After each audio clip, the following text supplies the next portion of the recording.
Well, hold on. Good morning, everybody. I am Greg Korn, current chair of the Mass Mortgage Bankers Association and moderator for today's session on the HMDA analysis for residential lending. Very excited to have four esteemed colleagues here today that are subject matter experts that'll be able to assist you with questions that you may have. This is the second part in a four-part series that the MMBA is hosting for your benefit on completing the LAR correctly. Not sure if anybody noticed when they signed up, if they signed up for this section, but we actually had a small error on our website that said join us for an in-depth look at top areas of confusion when completing the HMDA law correctly. And the Home Mortgage Disclosure Act is law, and we're going to hopefully have nobody on this call breaking it and give you some ideas for assistance. That said, these are opinions of our subject matter experts today, and anything that you put into practice should still be run by your own auditors, examiners, legal, etc. That said, I'd like to welcome our colleagues today. First up, we have Anne Aalto, a consultant with Spillane Consulting. Anne, would you like to introduce yourself and give us a little background? Good morning, everybody. Thank you, Greg. As he said, my name is Anne Aalto. I am a consultant for Spillane Consulting Associates. I joined Spillane a little over 4 years now. Prior to that, my background for 25 plus years was all in the operation side of mortgages, anywhere from processing to closing to secondary market. And the last few years when HMDA really got serious, especially in 2018, took a deeper dive into HMDA prior to coming to Spillane. Thank you, Anne, and welcome. Thank you. Next up this morning, our second panelist is Diane Araujo. Probably didn't pronounce that correctly, and Diane, you could correct me. She is AVP and Loan Quality Assurance Manager at Salem 5. Hi, thank you, Greg. I have been working with HMDA closely under Dawn Dawson's ABLE watch and training since I started at Metro Credit Union with her back in 2015. And then I followed her here to Salem 5 about almost 3 years ago. She warned me when I first started working with her, you're going to learn to love HMDA. And I'm like, no, that's just not possible. This is so crazy. All the different little details that you have to understand. But now I love HMDA. It's like so important. So many underwriters don't understand how important it is to get it right, as the CFPB says. So I've been here almost 3 years, and prior to that and prior to Metro, I've had all different manner of jobs. I actually, at one point a long time ago, worked with Greg for a very small stint for like 6 months. When I wasn't ready to be an underwriting manager, but he was kind enough to let me try. And I've done also, I was a mortgage broker for 10 years. I did MI compliance underwriting. And I started on the West Coast. So I'm born and bred Californian who learned everything about brokering and balancing escrows, HUD ones from say like the late 80s. So that's kind of my bio all over the place, but I'm here now and very happy. Thank you. Excellent, and we're happy to have you. Next panelist, we have Jean the Bandit Comeau. Jean, please introduce yourself. I'm Jean Comeau. I'm Residential and Consumer Lending Compliance Specialist with Cape Cod 5. I would have picked another place to sit, but no offense, I haven't seen the sun in a long time, so I figured I would keep it. I'm responsible for HMDA submission, and prior been in the mortgage industry way too long. I had my own mortgage broker company back in the day, and I do enjoy HMDA. I don't agree with it, but I love the data and analytics of it and trying like heck to get it right. So that's welcome, everybody. Welcome, Jean. Thank you. And last up, rounding out our esteemed panelists this morning, Janice Gardner, VP of Lending Regulatory Review Officer at East Cambridge Savings Bank. Janice, please introduce yourself. So I'm Janice Gardner. I'm an attorney, and like Greg said, Vice President, Lending Regulatory Review Officer, East Cambridge Savings Bank.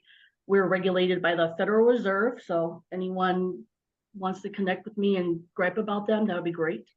I have been in the lending space for over 20 years, HMDA specifically for just over 10. And my specialty is in my title, lending regulatory stuff. So I deep dive into HMDA commentary, which is fascinating bedside reading. I recommend all memorize the Getting It Right guide. There will be a test after this panel. And let's see, that's about it. I've been bouncing around banking and law stuff for quite a while. Excited to dig into HMDA with my fellow colleagues here and see what kind of questions we can help you with. Excellent. Thank you. And really appreciate the four of you dedicating your time. There's a lot of effort and time that went into putting this panel together. That said, I want to make it clear we have not received official CFPB clarification of several of the discussion topics we're going to address today. Again, why I started off by saying, please consult with your own compliance auditors, examiners, etc., before making changes to your current internal processes based on something you may learn here today. Why don't we start off with something that is near and dear to Jean's heart, and it's HMDA construction purpose chart that I think I'm going to ask you, Jean, to talk a little bit about reporting HMDA construction on the LAR and the chart that you've created. Deb, do you want to share Yes. for us? Yeah. Debbie's going to share.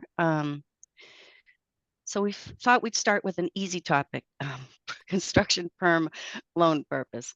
So this is just a little flow chart I put together based on a conversation I had with a CFPB member back in 2020. As you can see, I kind of referenced it, even though I'm probably not supposed to, but I don't know. And actually, one of the CFPB attorney that I was speaking to said, well, you know, I just kind of went over the scenarios with people, and she literally said by the water cooler. So this is a water cooler HMDA purpose construction loan, a flow chart. Now, if you can memorize all that, we're doing really well. So I just outlined some of the scenarios, and it's used as a tool and a guide for all of us who look at HMDA, trying to make sure that the loan purpose for construction perm loans that we come across is correct. Not going to go through it all. We're still trying to get this pretty much officially approved, or the scenarios approved by the CFPB. So we're continuing to try to get that. Once that is completed, or if we get to a point, we can share this anyway and just put the disclaimer that, you know, this is a tool, this is a guide, it's not a Bible, this is something that you can use, not refer to. You might have different scenarios than what's outlined here, but we just want to, the purpose of it is, again, a tool, a guide for staff and anybody completing the LAR in different scenarios that they come across as it relates to construction perm loans. So again, if we get any luck with having it approved, we'll make sure we distribute it. And also I feel comfortable we could distribute it, and then knowing with the disclaimer that it's not been blessed or approved by the CFPB. So it's tricky scenarios. You go through a lot of things. We have to look at the appraisal to see what status the loan is, that the property is in their construction phase, because based upon whether it has just foundation or it has some framing, it all impacts what the loan purpose is. And it becomes tricky, and really got to do a deep dive into the loan and go with the best available information that you have at the time that you need to make the decision on a loan purpose. And that's true for any loan. So I hope that's provides a little bit of guidance. And then again, we will be able to share more once we, like I said, if we get this approved, but also we can share this as a tool for the member participants on this call. Hey, thank you, Jean. Deb, if you could just pull that up Sure. for one more second. I just wanted to ask Jean about the end of it. One of the things that some of the audience members have been confused at, and I think Jean does a really nice job here, in HMDA hierarchy, purchase trumps refinance. So if there's a structure on the lot already and they're paying off a lien and building a house, then it would be a cash out refinance. And so could you just talk a little bit about that hierarchy, Jean? Sure. They changed the hierarchy back in the day. So it used to be purchase, home improvement, refi, other. Then they changed it to purchase, cash out or refinance or cash out refinance. And then you had your home improvement and other type waterfall as far as the hierarchy. So it's very important to know what scenario and what purpose. That's why I put paying off an existing lien or not paying off an existing lien is a very important trigger as far as determining your loan purpose based upon the hierarchy that's been changed and set by the CFPB. So and that's why we put no existing lien or has an existing lien, because that's what the real important triggers are when you're trying to determine loan purpose. Perfect. Thank you very much. Appreciate that. And as Jean mentioned, that hierarchy had changed in the past. Speaking of things that change, Deb, you can take it down now. I'm going to move over to Anne, who's going to talk about reporting of AUS on the LAR. And there's no changes there, right, Anne? And you're on mute. I got that, Greg. Thank you. There are no changes currently to the AUS, but I'm just going to speak in general and a little bit of the specifics of it. One of the first things I want to point out about AUS and the AUS results is where I seem to find a lot of the confusion with the clients is that they think if they put it in portfolio at the end of the day, or if they put in portfolio, or if it's a pre-approval or whatever, and the AUS was run, there's a misconception that you don't have to report it. Once AUS is pulled, it must be reported, even if it's pulled prior to the application being submitted. So the LO goes out there and, not every place runs their shop differently, but many places have the LO run the AUS prior to submitting. So kind of like the credit report, the loan officer is talking with the borrower, let's see what program we want to do, and they run the AUS. Fast forward, it comes into the operations side of things and it goes to the underwriter, and the underwriter says this FHA loan's not going to work, this fixed rate's not going to work, we need to, the collateral, the CLTV is too high, we're going to keep it in-house. That AUS still needs to be reported per HMDA. Another example of that, as I mentioned, they started off as an FHA loan, which would be total scorecard with the AUS results that go with that according to the chart, the CFPB chart. And then somewhere along the line, they decide FHA, it's not going to work. They're going to do it as a fixed, for example, a fixed rate and sell it to Freddie. Both of those AUSs need to be reported on the HMDA LAR. Probably the best practices, if you close the loan as a Freddie, as opposed to the FHA, report the Freddie first on the LAR and report the FHA second to that. And basically that's it. Just know that if you run that AUS, you report it. Perfect. Thank you. Quick reminder for the audience, you've all been muted, so if you do have questions, please share them in the chat box. We'll do our best to answer them towards the end. Moving on, one of the things, we're going to go back to Jean for this one, property address. We talked a little bit about construction loans. You may have a lot number, multi-unit properties, you have condominiums, and then we deal with geocoding. Can you talk to us a little bit about the simplicity of HMDA reporting when regards to the property address? Sure. Well, back early in 2023, the CFPB sent out a letter to a lot of financial institutions. And I have a little bit of a reference here that I'm just going to read off. And what the letter said is that the HMDA operations team routinely analyzes data submitted and that they identified HMDA-LAR data that may contain invalid entries in data field 13, street address, including but not limited to multiple addresses, multiple property numbers, missing street names, placeholders, like, for example, TBD. So that letter caused a ton of confusion out in the industry. There was confusion whether to resubmit. Some decided to resubmit. Some decided to just take it as guidance and use it going forward for future data submissions, and which would be for this coming year, due for March 1st. And I was able to try to get some clarity. I reached out to the CFPB, and again, put the token disclaimer out there that this isn't official, this is their guidance that they're providing, but it's, again, not that they're committing to it 100%. But we went through a couple of scenarios. And one important thing, again, construction loans, because that's one of my favorites, is if you don't have a property address, so say you have an example of Lot A, Main Street, you need to report NA in all fields for property, street, city, state, and zip code. But you need to geocode that property based upon the information, best available information that you have, whether you rely upon the appraisal, the map that's in the appraisal, or things like that. So what I do is I have the property address, or say it's Lot A, Main Street. I go to the appraisal, I look where it is, I go to FFIC website and I go on the map, or I Google it with Zillow and find the street and place it on the FFIC website and on their map. And then I pin it, so then it pulls up the geocoding, if people know what I'm talking about, hopefully. And then I manually enter the data for the best available information I have for the geocoding.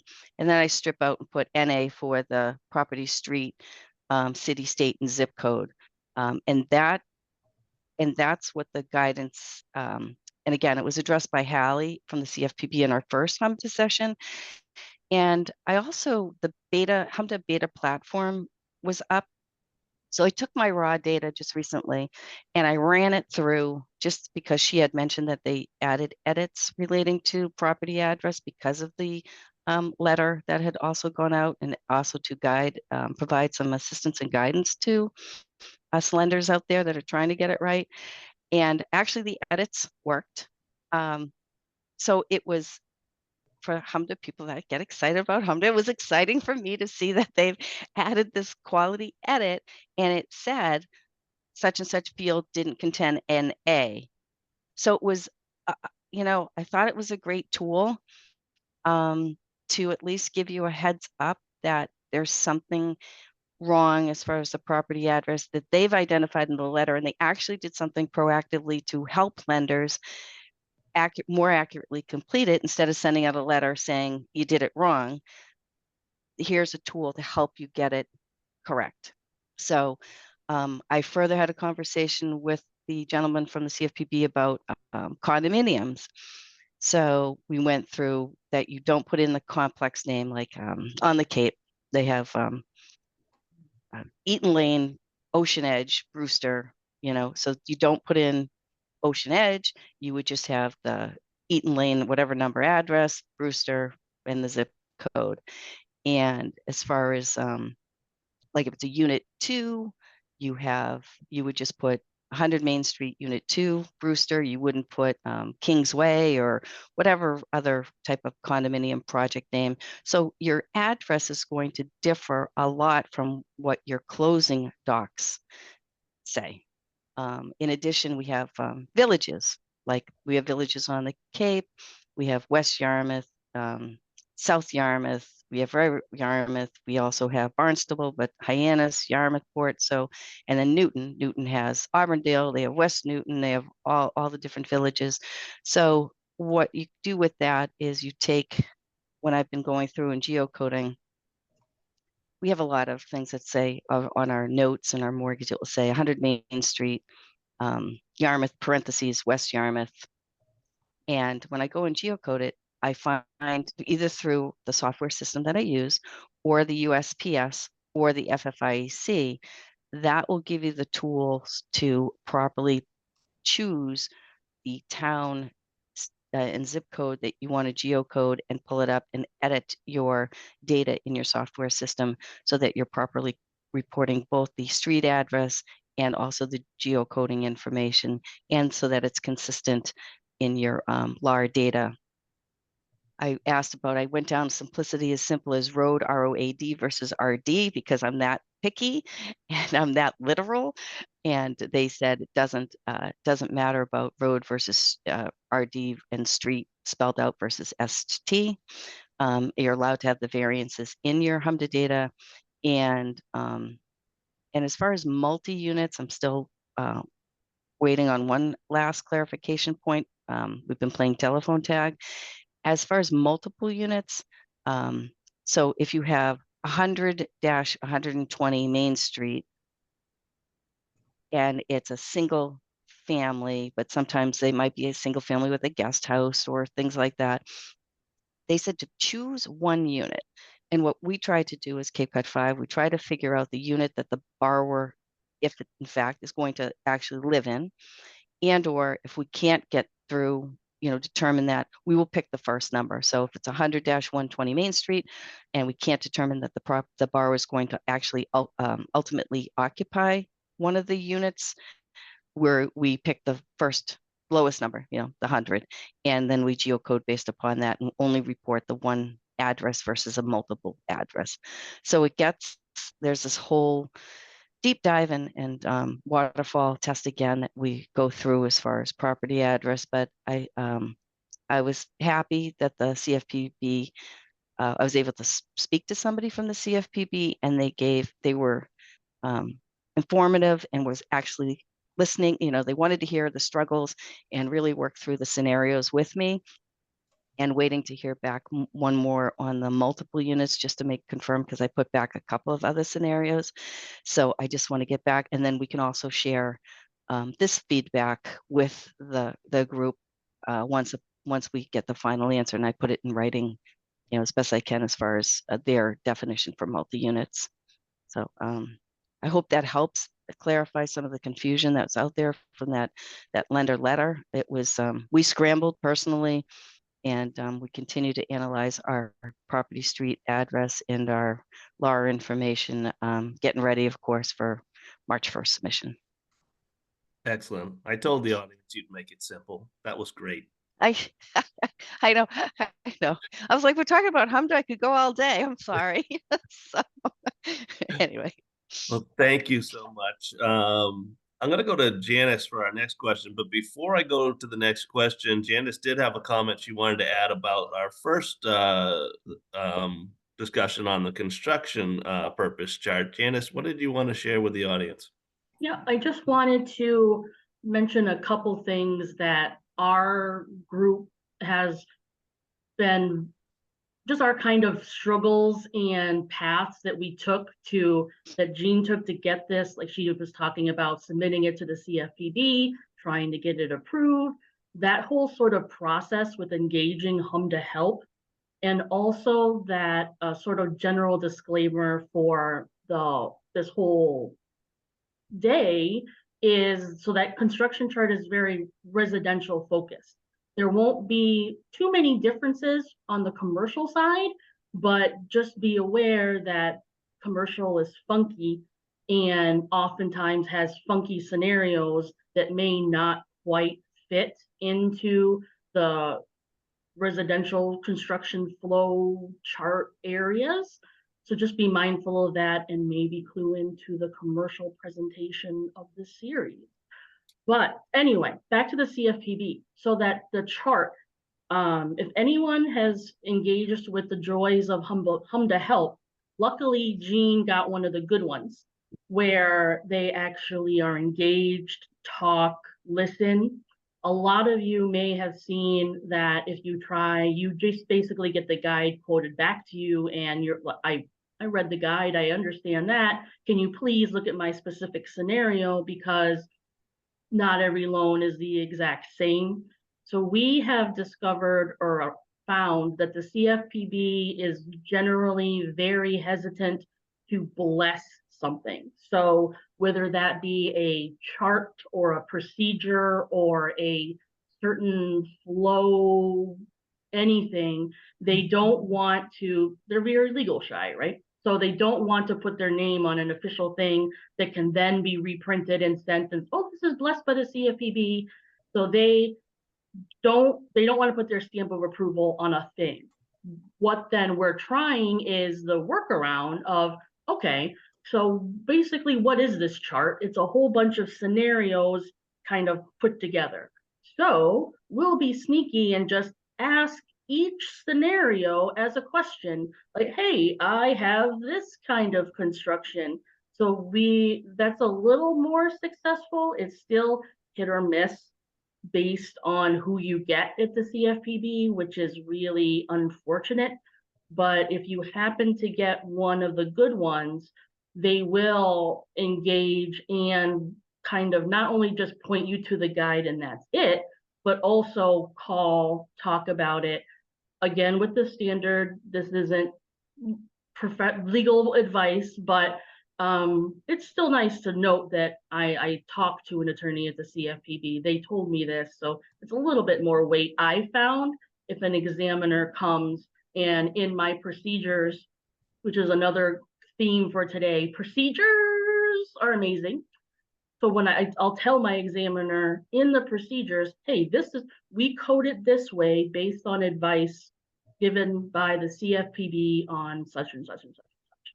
So not that, again, that's not legally tying to anybody, but it's a little more oomph that we have in our procedures for when the examiners come by and trying to convince them, because there's these data points, almost every single one of them is arguable because the CFPB isn't clear. So even if something is relatively simple seeming as a loan amount, wait a minute, is it a purchase loan? Is it how? Like, wait, what?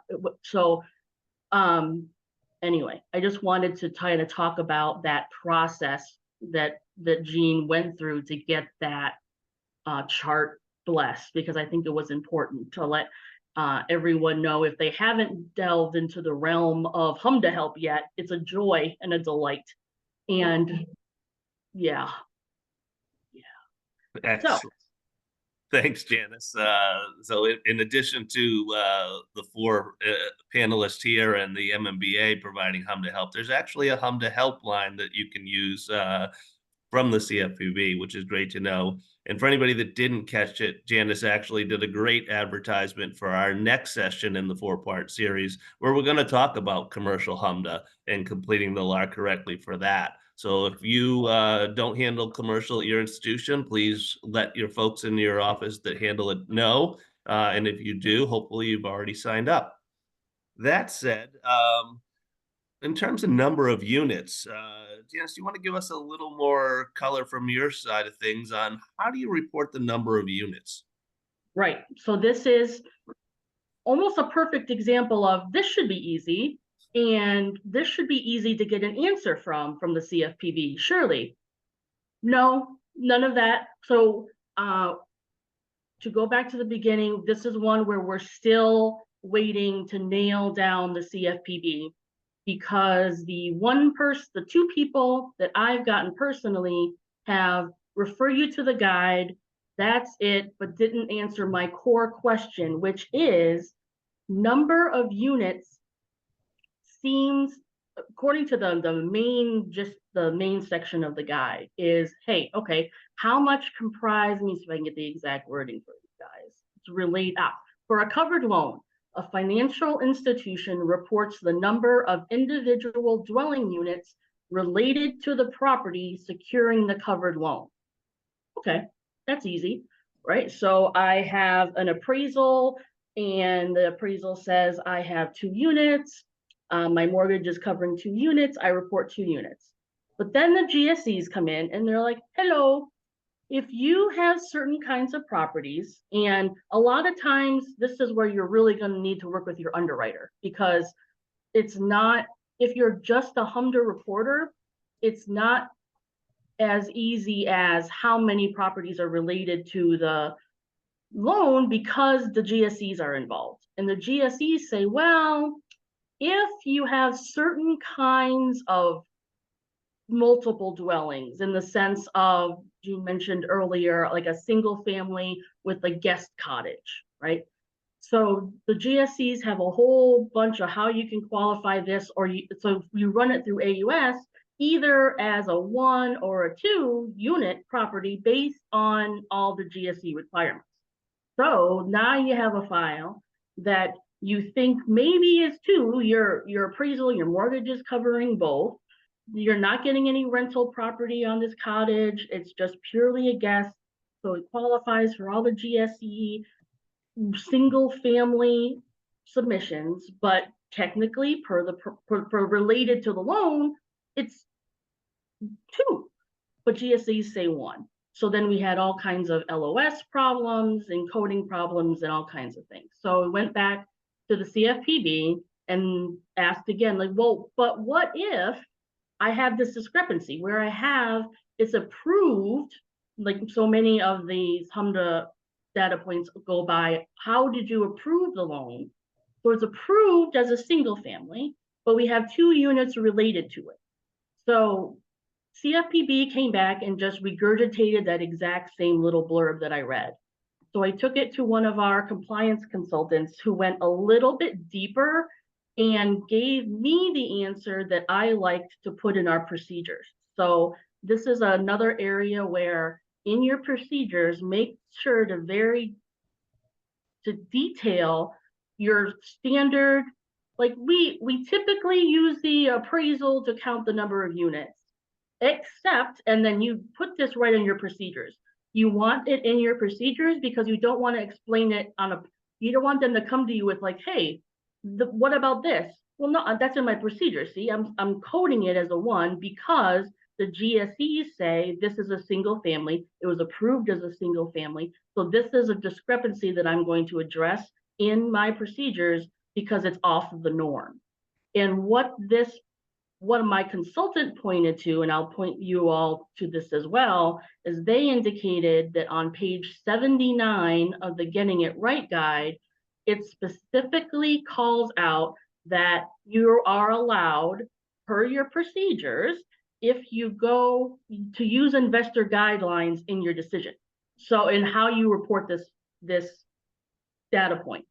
So, okay, cool. So I'm going to reference in my procedures that, yeah, we're going to report the units related to the loan in instances where this loan is being sold to an investor. And so be careful with investor for a portfolio on your procedures. In this case, this very specific case, we're going to report 1, where it generally looks for first glance as a 2. Still waiting for CFPB to bless that is actually a section that I should be applying to this question, but it makes a lot of sense to me. It makes a whole lot of difference in our LOS, so we're not having to go and fiddle with HMDA fields that have impact on other underwriting fields. So that's where we sort of ended up. We're still in limbo with the CFPB, but I've documented in my procedures how we're going to go forward and then referenced where in the guide we're getting it from. So fingers crossed.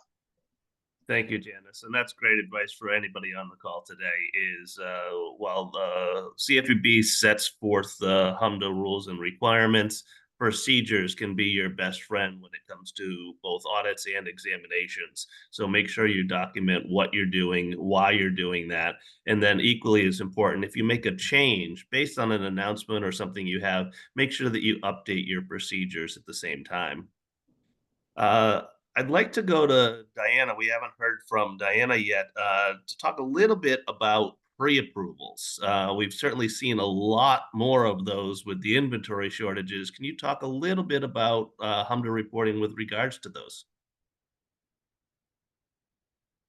And you're on mute. There we go. Okay, hi. Can you hear me? Everyone hear me? Yes, thank you.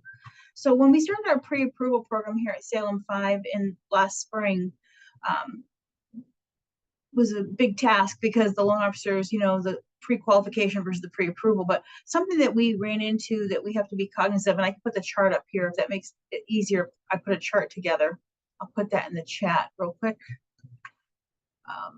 Is that the difference between when you have a pre-approval request and it was underwritten, it was given a pre-approval commitment, there's only conditions that require the identification of a property versus outstanding conditions for the borrower, and the difference between reportable, non-reportable, and the nuance of approved, not accepted on the pre-approval side versus the application withdrawn. So I put it in the chart that when you have the pre-approval request, obviously, and there was only conditions that require the identification of a suitable property. When the applicant withdraws, sometimes there's a tendency from, there's a lot of hands in Encompass. Oh, it's non-reportable because the applicant withdrew. No, it actually should be approved, not accepted. A pre-approved request was approved, not accepted because of that difference. And that was something I wanted to bring up because we went back and forth with our compliance department. And this is, like it was mentioned by the other panelists, when you have it as a procedure, this is how we do it. It's in our SOPs. This is how we handle it. We have to make a lot of changes sometimes in our adverse queue when the loans come in and they think, oh, it's not reportable, let me exclude it. No, you don't exclude it. In this particular situation, when there were no borrower conditions, they were only waiting to identify a suitable property. It went to an underwriter who did the review. You have to code it as approved, not accepted. And we made a lot of charts similar to this to make it easier for the staff to, I think maybe visually it's easier as opposed to like when it's just written out and more like longhand here, to the left, this is what you have. Okay, this is what it is. And then we also have a side for what date you use or what what you revert back to. So I just want to make sure I got that out there because when you do a pre-approval program, it's a whole different ball of wax. It feels like it might not be, but it is, especially when it comes to reporting. So you can get in trouble easily if you are overly non-reporting loans that you should be reporting, basically. Thank you, Greg. Yes, thanks, Diana. So now we're going to talk about pre-approval, geocoding, property address. No, we're not going to combine all of them into one. We've already gone over each of them. We do have some questions from some of the participants today, and I'd like to start addressing some of those before we get to some of the questions that we received beforehand.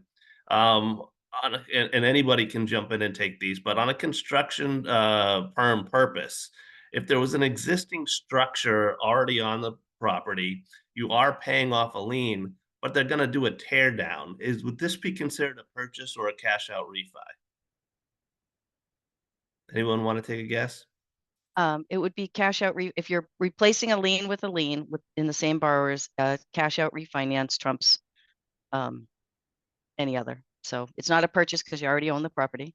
You're replacing a lien with a lien. So your refinance it could be a cash out refinance because that's as far as the hierarchy in your waterfall test, it's purchase, cash out, or refi.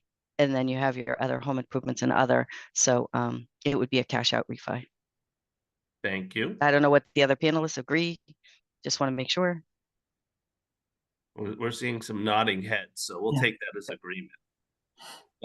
Yes. We have a question regarding property address, and I thought this was answered, but we'll just make sure. Is an abbreviated street type, ST-BLVD, acceptable? The HMDA guide references using USPS formatting, which appears to abbreviate street names. If acceptable, is there an issue if our LAR includes both ST and street for different files? I thought we answered that that's according to the guidance, no guidance that I received or didn't receive, may have received, but can't say that I did, from the CFPB, all kidding aside, they did say that the street or road spelled out versus the abbreviation was acceptable and that you can have variances in your LAR data. Because for Cape Cod 5, our note is going to say 100 Main Street, STREET.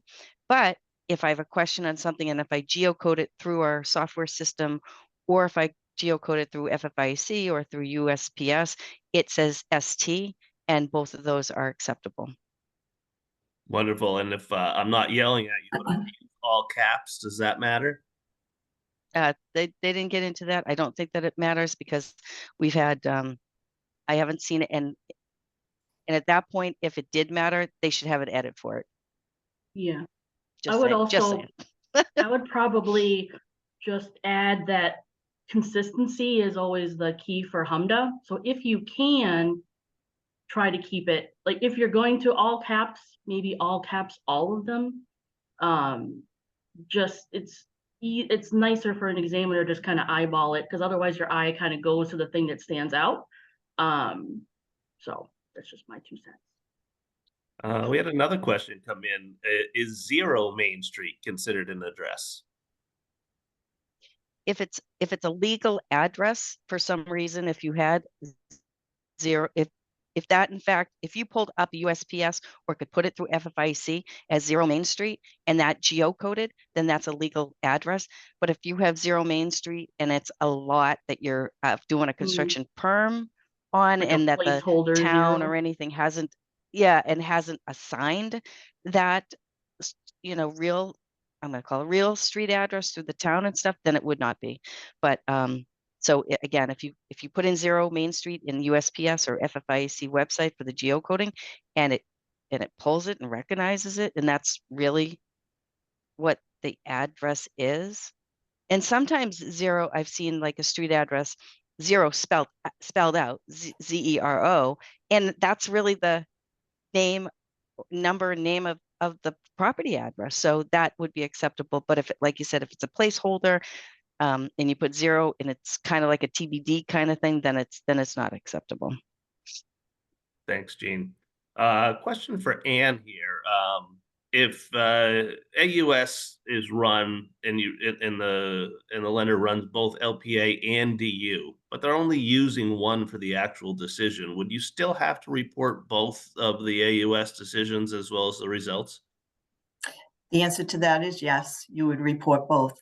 And you do see that often. They run it through Freddie and Fannie until they get what they want, because they keep getting a lot of cautions and not acceptable. So let's just use, for example, that you ran DU and LPA, and at the end of the day, you determined to use DU. You're going to naturally report the DU. Maybe you ran that through 6 times. You're going to naturally report the one that you used to close the loan and sell to that GSE. As far as LPA, you might have run that 8 times. What you want to report to the LAR is that 8th one, the last one that you reported, because you could have had a mix on all 8. So you want to be sure to report.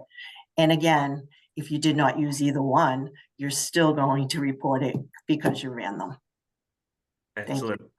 Thanks, Ann.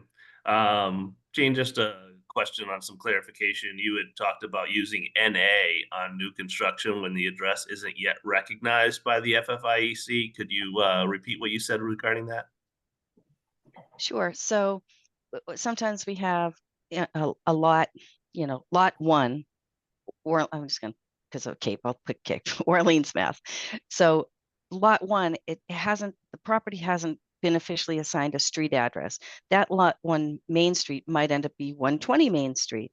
So if it's a lot 1, and if you go to, and if you can't, and if there's no property street address and you can't geocode it, there's no USPS or there's no FFIEC that recognizes the lot 1 Main Street Orleans, then you need to enter the correct way to enter as far as the field for that, and under property street is NA for all property street, city, state, and zip. Again, but you have to geocode it first. This is what I geocode it first, because you need something to start with. And then once I get the geocode where the city, state, zip, city, state, zip in income tract kind of thing for the geocode fields, then I strip out and put NA on the property street, city, state, and zip code fields. So it kind of works backwards, because you have to kind of know where the property is to geocode it, not necessarily the street. So if that makes any sense, it's kind of, you go back and forth. So that's what I start with. And then I make sure I properly pinned the location of the lot and the property, and then I enter NA for the fields. Excellent. Thanks, Jean. Question, when would it be appropriate to use points and fees instead of total loan costs?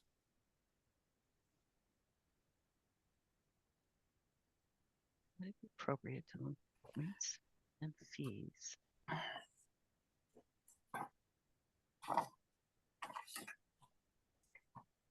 Of the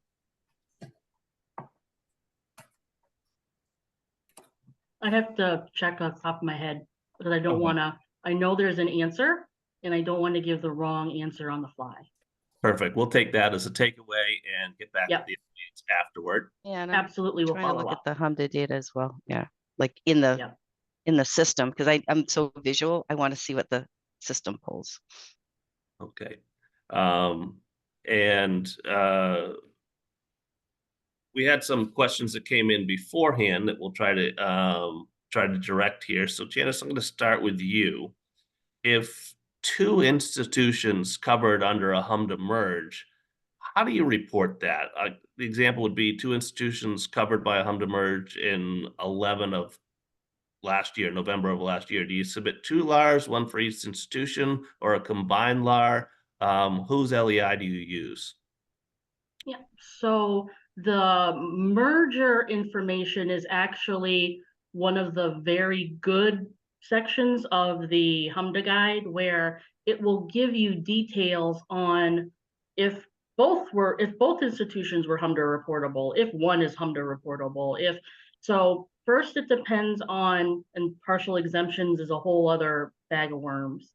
So first, the main thing you need to keep in mind is the surviving institution is going to be the one that's going to submit the data.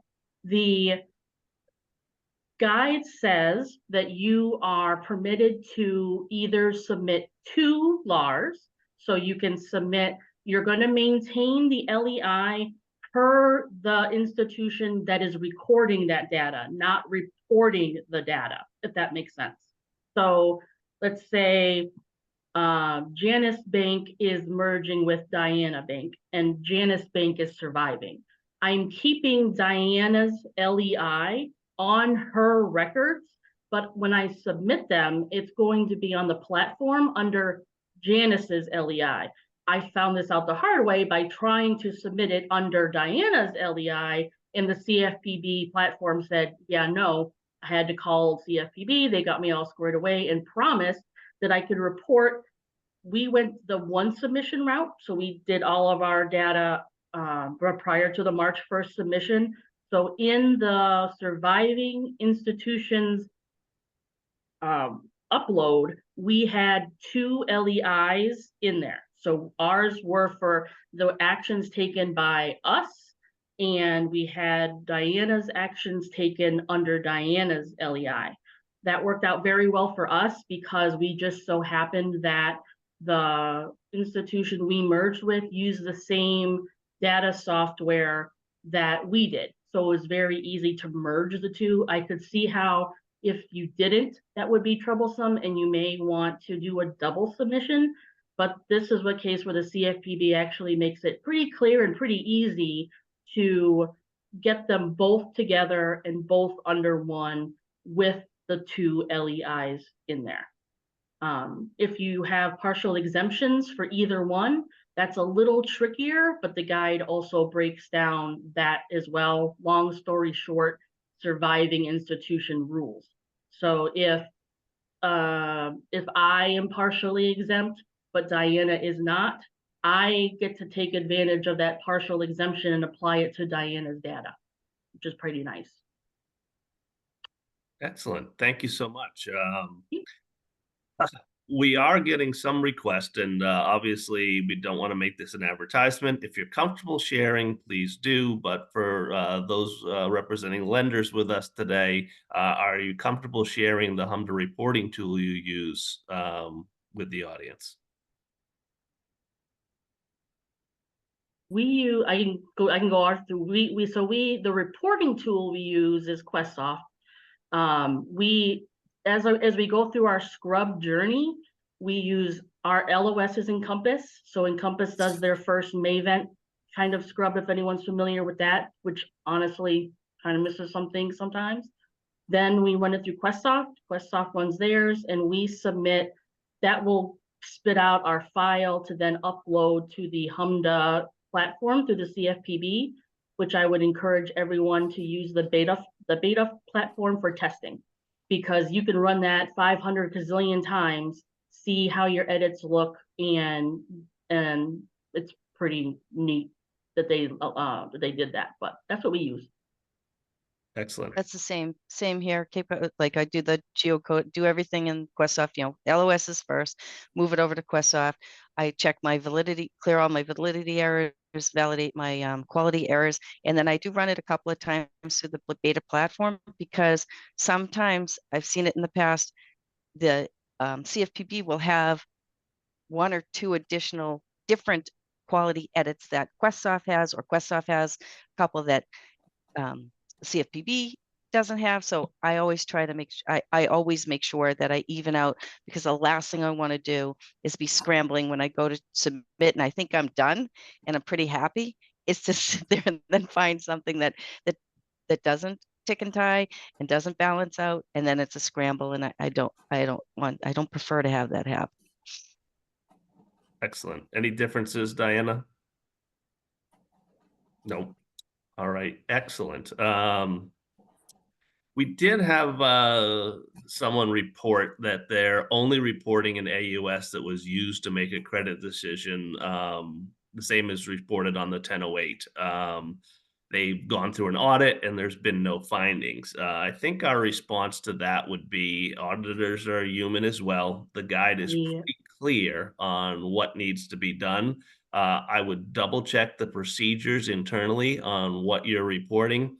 If you may be able to refer to those procedures if you're only doing that, but the guide's pretty clear. You could still get dinged for it. So I would suggest potentially updating your procedures and changing your reporting process for that. Yeah, I would too. I can share a real world example of exactly how that went down. So we did that same thing where we just wrote, hey, it just says we need to report what's we relied on in the credit decision. So we followed the 1008, passed one exam, all up through the federal level. Awesome. Next one, nope. So remember that for that first year, maybe 2, the auditors gave you a sort of soft pass, because so they didn't, at least they advertised to us that they were like, hey, we're not going to, kind of when Shred launched, if anyone wants to remember that horror, same thing. They gave us a soft, so they're like, but they got us on the second one. And so we've had to update to match what Ann said. So I would 100% chime with Greg. I lived sort of through that, and I would recommend consulting with compliance, and then possibly, or even if you're buddies with your regulator, and just be like, hey, I really think that's probably a really good procedure change. And go ahead, Jean.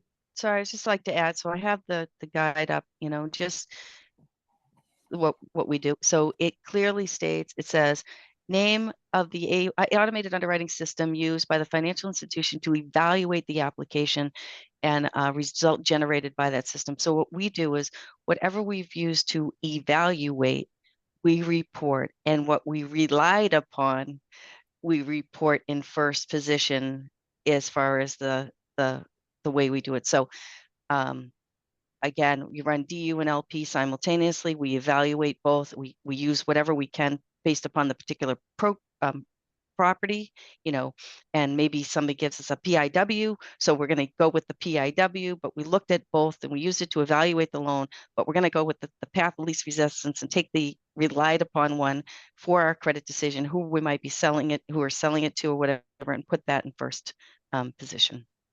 I don't know if that helps at all. Definitely.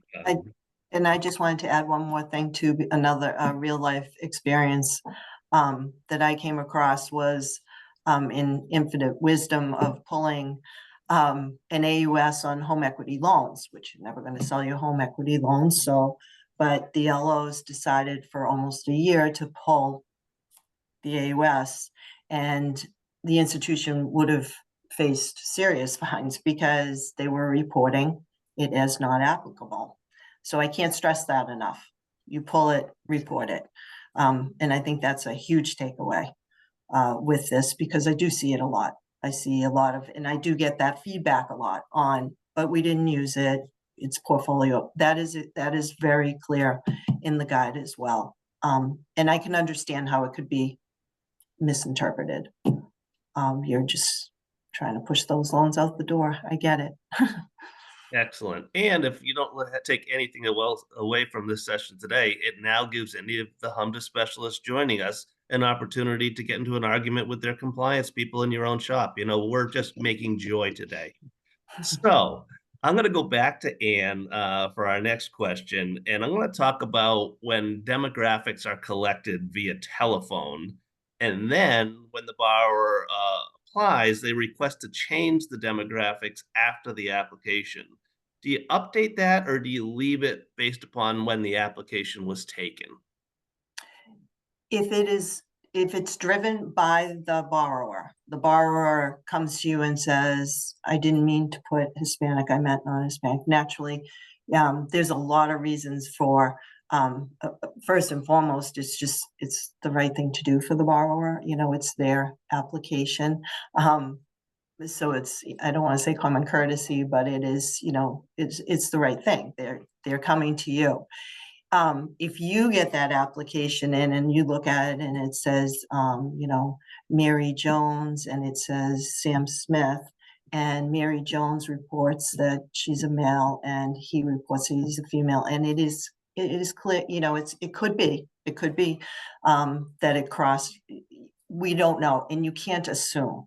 You can't assume to change that. So unless the borrower is telling you that, you know, she's telling you that she is not a male and he is not a female, you cannot change that application. Even if they put the way it is, where even if they put erroneous and I don't know if anybody else sees it, but sometimes you might see even a sarcastic comment that is made on there within the, you know, the open, because there are people out there offended for even being asked, but rather than just say, I don't want to provide, they might put their 2 cents in. You have to leave it. It's unless the borrower tells you that they made an error and they change it, and then they're going to sign it, you know, the final app. But you just have to bear in mind, an application is an application, even though the final app goes with the closing package. The app that came in, that's the application. And I do see a lot of that as well in different shops, if you will, places where there are people that they draw the hard line and say, this is what they said on the app. We may send it to closing corrected, but we're going to report what is on the app. And I do see the other camp. I think, again, it's subject to interpretation. I don't think the CFPB is totally clear on it either. So I have seen both, and I have not seen or heard any pushback. So sometimes that's where, as a consultant, you know, in my role, I'm coming in, I'm doing something different than the rest of the panel. I'm coming in, and the rest of the panel would be maybe a client. They're not, but maybe they'd be my client. First thing I want to do, is look at the procedures and what they're doing. And I'll re-stress that too. Procedures are very important. And again, because of the interpretation on CFPB, some places could do something, but consistency. You know, today you don't change the application and tomorrow you do. That's what's going to get you in trouble with an examiner. Excellent. Thanks, Anne. Really appreciate that feedback. A lot of times I'll go on to Amazon when I'm buying stuff. And when I do, it pulls up, when I put my address in, it always pulls those extra 4 digits at the end of my zip code. If I'm not doing Amazon, but I'm reporting HMDA, do I have to include those 4 digits? Let's go back to Janice on this one. And you're on mute. Yeah. Nope. The guide is pretty clear that you just have to report the 5 digits. So save yourself some work and some typing and just leave it at the 5. Perfect. So Amazon, yes. HMDA, no. Perfect. Yeah. Love it. What is the 4 digits? Does anyone know? What's 4? What is the 4? Like your house? Ooh, I think it's more specific to the area. more specific to the area. I think so. I could look it up. I've So- seen it. I've seen The what it 5 is. will get them to Brookline, and then the 4 goes to this chunk of Brookline. Maybe the postal More area, detail. Oh, more I detail. learned something.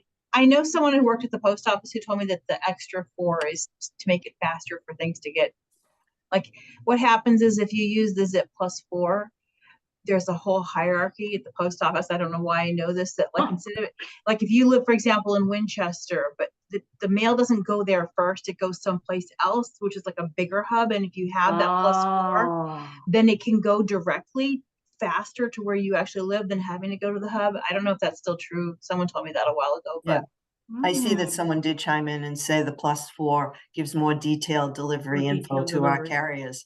And fun fact, I don't know how scary this is. I know that I'm 1408. Outstanding. Outstanding. fact. Well, So good for loan servicing for HMDA. Bleh, don't care. perfect. Well, before this train goes any further off the rails, I want to go back to Diana and talk a little bit about investment properties, particularly multifamily. On a 1 to 4 unit investment property, should that loan be reported for business purpose, or can they be reported for consumer purpose for HMDA? Specifically, even if they're not using any rental income, would this be a consumer purpose? we report all our investment properties as business purpose. That's our procedure. That's what we do. If it's a residential investment property and the loan is other, if the loan is other, then it's not HMDA reportable. But this is how we handle it here, is that it is always for business purpose. I know there's been some pushback on that issue for the rental income, but this is how we do it. So Excellent. Anybody do it differently on the panel? No. Well, I've seen where, you know, you have the investment property, and let's say they're doing, you know, a cash out, they're paying off a lien on the subject investment property, but they say that their cash out is going to pay off credit cards, personal credit cards. Now you know what but their personal credit cards being paid off, so you know that the cash out's going to there. The purpose would change to consumer, because that is the purpose of the cash out, changes to consumer. And the important thing to remember with that is once you've changed that to a consumer, then you're going to change other fields such as rate spread, help me out, girls, rate spread, loan costs, and I'm missing one. I know I'm missing one. Prepayment penalty. And everything. Yeah. And the HOEPA. Thank you, Jean. That's one I was missing. This is where there's a little, we have to run through the mental gymnastics of there's a scenario that we get quite frequently that smells a little bit like a home improvement, in that and we typically see it more with the investment properties where they've just completed construction. We have property managers, they have a new 2-family that they recently renovated, and they're refinancing it to reimburse their construction costs. On first blush, that smells like they did home improvement. So, but no, it's gonna be it's gonna end up being non-reportable because there's not a lien. They're just taking the cash out to give themselves back the money that they used for home improvement. So if that cash specifically is not going, they're not taking that cash and then cutting the check to Home Depot. If they're cutting that check back to themselves, no go. Excellent. How about just clarification here? If it's an owner-occupied 2-family property, would that be reported differently?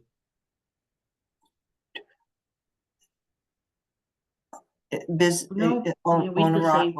No, no, it's the owner occupied. same. We've even had people on like the FHA side say, wait, what? It's a 2-family, and we know FHA doesn't do technically like investment loans. Like, how is it being coded as business purpose?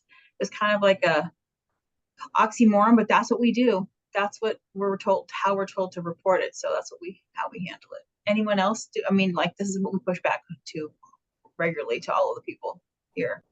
Yeah, we actually one of our audience members that told them that the mass examiner told them if the property's a house, that they shouldn't report it as business purpose, even when it's a rental property. And I don't think our panelists want to specifically go against a Massachusetts examiner. So I think what I would suggest is that you go back and talk to that examiner, see if they could cite examples as to where that's coming from, so that you can then document it in your procedures, because we all know that Yep. not all examiners are created equal, and the next Right. examiner from the same state may tell you something differently. So document that would be Yep. our best Yeah, practice. we just went through our mass exam and they approved what we said. So it really, do not be afraid to push back nicely on the examiner. They get things wrong, or they might not know even what HMDA is, shockingly enough.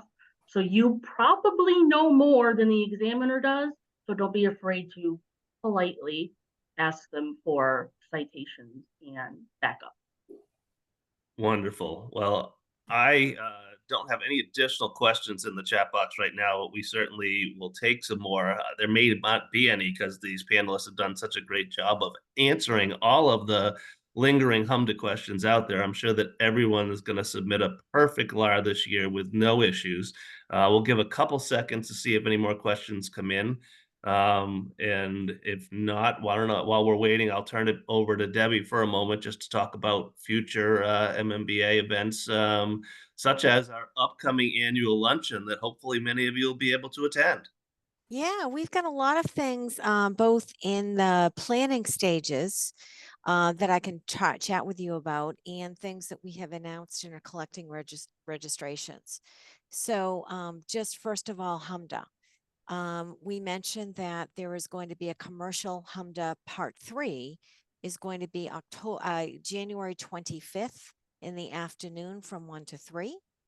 If your company has registered for the series, you will be getting automatically, or someone from your company will be getting that link to come on to that commercial program. So all are welcome. Many many from your company as you want to be on that call. We haven't yet set the fair lending portion of it, but we will be working on the fair lending, because it's important to get your HMDA right. But then you've got to look at it and you've got to react and you've got to make sure and read what is it telling you. So that is kind of to be determined. In regards to the annual meeting, we are having an annual meeting on January 31st. It's going to be at the Ferncroft Country Club. It is our time to recognize, swear in our officers, recognize our rising stars, give out awards. Kind of, it's our largest event, I think, with the exception of the conference coming up. So I would encourage everyone to go to that. One of the emails that you will hopefully be getting this afternoon is talking about our Affordable Lending Summit. We're doing something a little bit differently this year. It's not going to be just one day. It's going to be a series of programs similar to HMDA. We are starting off on February 9th. We've got the Secretary Edward Augustus. We've got also something's being released from Senator Warren that we'll have access to. We've invited Mayor Wu to be on there on February 9th. And then from there, we have Fannie and Freddie and MHP and Mass Housing and HUD and Federal Home Loan Bank. They're all going to be bringing you the latest on updates and programs and features and things like that. And then we're going to have 2 additional panels on top of that. So we're really excited about that one. We're also working on a cybersecurity series. Because of course that's in the news. So we're going to have a series of cybersecurity programs. So if you are interested in being on our education committee, being on membership, being on compliance, being on anything and getting involved in the MMBA, please send me an email because, we would love to have you. So is that enough, Greg? That is Perfect, Okay. Debbie. I appreciate it. Looking forward to welcoming everyone there, and some of our panelists may be at our annual luncheon. So if you have personal HMDA questions, I'm sure they would love to answer them in person. Isn't that like Uh, stalking? Is that like HMDA stalking? Yeah, HMDA has a special provision by the Okay. CFPB that allows that, though, so we're Okay. good. The last question we got in was just a clarification, to be clear, and owner occupied two-family is always considered business purpose, and that is correct, and you should document your procedures to state that. We have one more just came in. We'll take this as our last question. If you have a pre-approval loan, you obviously don't have an appraisal at the time of approval. Do you use the loan amount requested to put in the appraised value field? And then do a combined loan to value? What do we do there?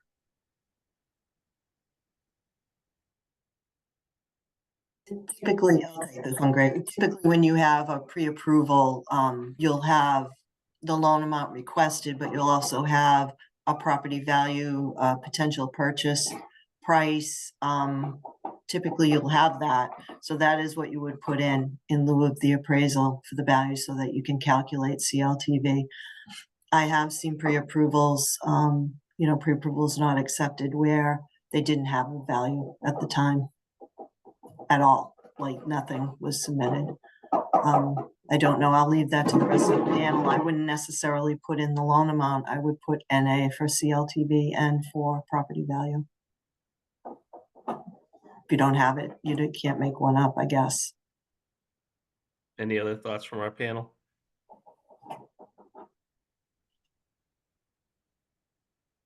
We don't do pre-approvals, and glad that we don't. So anyway, I'm just sharing that. It adds up. Sorry. I can't remember which panelist said that earlier, but pre-approval program adds a whole nother layer of, it was Diana, Complexity. of Yeah. stickiness and tricky, and you have to pay attention because the scenarios, again, the approved not accepted, or whether it's withdrawn, and then do you report it? Is it really an NOI? And then it doesn't get reported. The list goes on. And in order to, my recommendation always would be, if you're going to have a pre-approval program, make sure you have really good procedures for that and a really good flow chart to follow the bouncing ball. If this, then this, if this, then this, and just break it down. Because there are times when the pre-approval does not go through and it needs to be reported, but that pre-approval code could also change to not requested.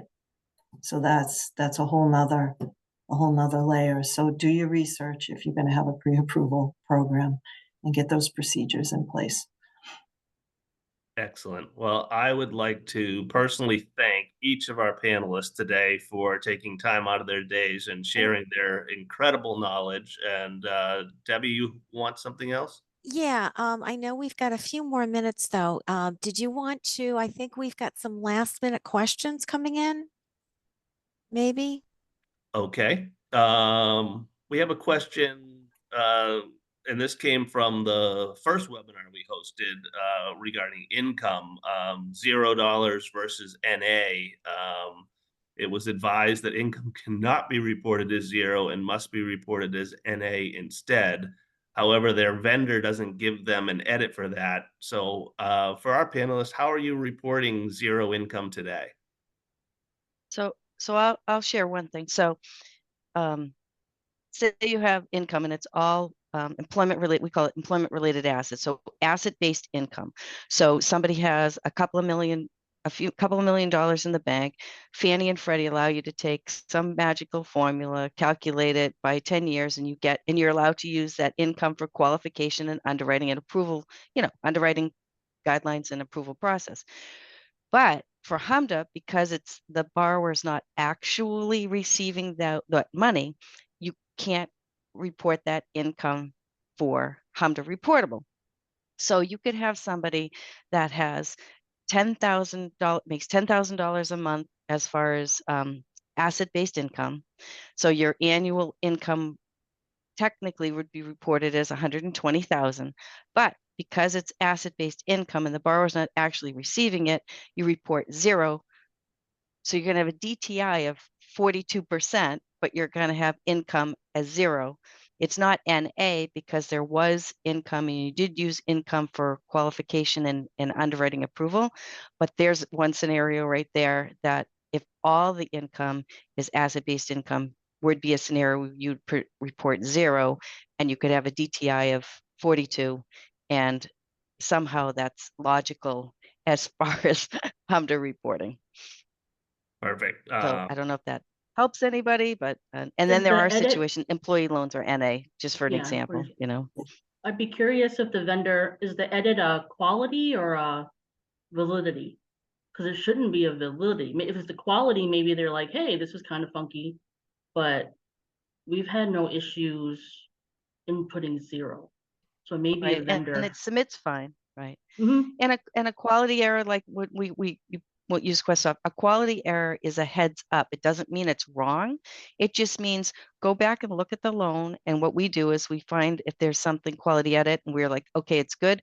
We clear the edit and I put a little comment in the field in our software program, and so that we don't have to think about it again and go back to it if the question comes up again, or an examiner pulls it, or an auditor pulls the loan. We've already mitigated it, put our reasoning in it, cleared the edit, and moved on to the next one. Excellent.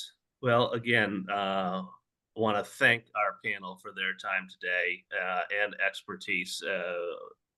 All kidding aside, HMDA is not simple. It's not easy. It's not always clear. Hopefully, we've given you some advice that you can take and use in your day-to-day business practices. If you walk away with a business practice, update your procedures to document how you're complying.